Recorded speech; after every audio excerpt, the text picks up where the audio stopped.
ಹೌದು. ಅಲ್ಲ ಈಗ ಈಗ ಅಲ್ಲ ಒಂದು ನಿಮಿಷ, ಅವರು ಸರ್ ಭಗವಾನ್ ಅವರು ಬರೀ ಹರಿಹರದಲ್ಲಿ ಮಾತಾಡಿದರೆ ಅದು ಹೋರಾಟ ನಮ್ಮಿಂದನೇ ಪ್ರಾರಂಭ. ಅವ್ರು ಎಲ್ಲೋದಿರ್ತಾರೋ ಅಲ್ಲೆಲ್ಲ ಬರೀ ಈ ರೀತಿ ಮಾತನಾಡ್ತಿದ್ದಾರೆ. ಇಲ್ಲ ಇಲ್ಲ ಇಲ್ಲ ನಾನು ಆಮೇಲೆ XMLA ರಾಮಣ್ಣವರು ಅವತ್ತು ಅವ್ರಿಗೂ ಕೂಡ 4-5 ಶವಕ್ಕೆ ಹೋಗ್ಬೇಕಾಗಿತ್ತು, ನನಗೂ 4-5 ಶವ ಇತ್ತು. ಹಾಗಾಗಿ ಇಬ್ಬರು ನಾವು ಉದ್ಘಾಟನೆ ಮಾಡಿ 2 ಮಾತನಾಡಿ ನಾವು ಹೋದ್ವಿ. ಆಮೇಲೆ ಇದೆಲ್ಲ ನಡೆದಿರ್ತಕ್ಕಂಥ.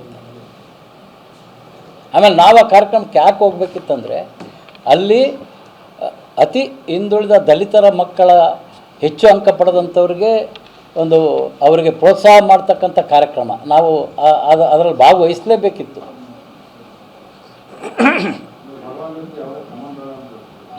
ಆಗಬೇಕಲ್ಲ, ಅದಕ್ಕೆ ಹೇಳಿದ್ವಲ್ಲ, ಸರ್ಕಾರ ಪ್ರಚೋದನಕಾರಿ ಭಾಷಣ ಅಂತ ಏನು ಹೇಳ್ತಿದ್ರು, ಅದು ಇದೇ ಪ್ರಚೋದನಕಾರಿ ಭಾಷಣ.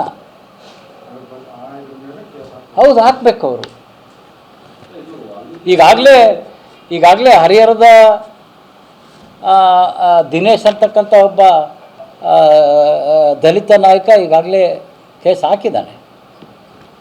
ಅದು ಸರ್ಕಾರ ಮುಚ್ಕೊಂಡು ಕುಂತಿದೆಯಲ್ಲ ಅಂತ. ಯಾಕಂದರೆ ಹೋಮ್ ಮಿನಿಸ್ಟರ್ ಆ ರೀತಿ ಹೇಳಿಕೆ ಕೊಡಬೇಕಾದ್ರೆ ನ್ಯಾಯ ಎಲ್ಲಿ ಸಿಗ್ತದೆ ಹೇಳಿ?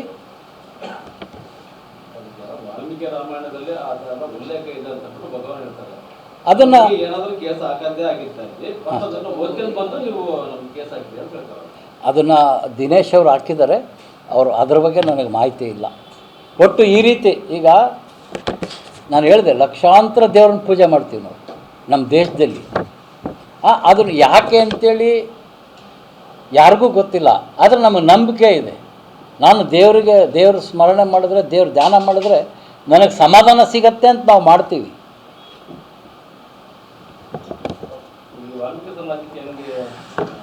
ಈ ವಾಲ್ಮೀಕಿ ಸಮಾಜದ ಅಲ್ರಿ ಇದು ಇಡೀ ಅಲ್ಲ, ವಾಲ್ಮೀಕಿ ಸಮಾಜದ ಉಗ್ರಪ್ಪನವ್ರು, ಕಾಂಗ್ರೆಸ್ ಮುಖಂಡರು ಉಗ್ರಪ್ಪನವ್ರು ಕೂಡ ಖಂಡಿಸಿದ್ದಾರೆ. ಇದು ಇಡೀ ಹಿಂದೂಗಳಿಗೆ ರಾಮಾಯಣ ಮಹಾಭಾರತ ಮಾನವ ಕುಲದ ಯಾವ ರೀತಿ ನಡಿಬೇಕು ಅನ್ನೋದಕ್ಕೆ ಮಾರ್ಗದರ್ಶನ ಮಾಡ್ತಕ್ಕಂಥದ್ದು.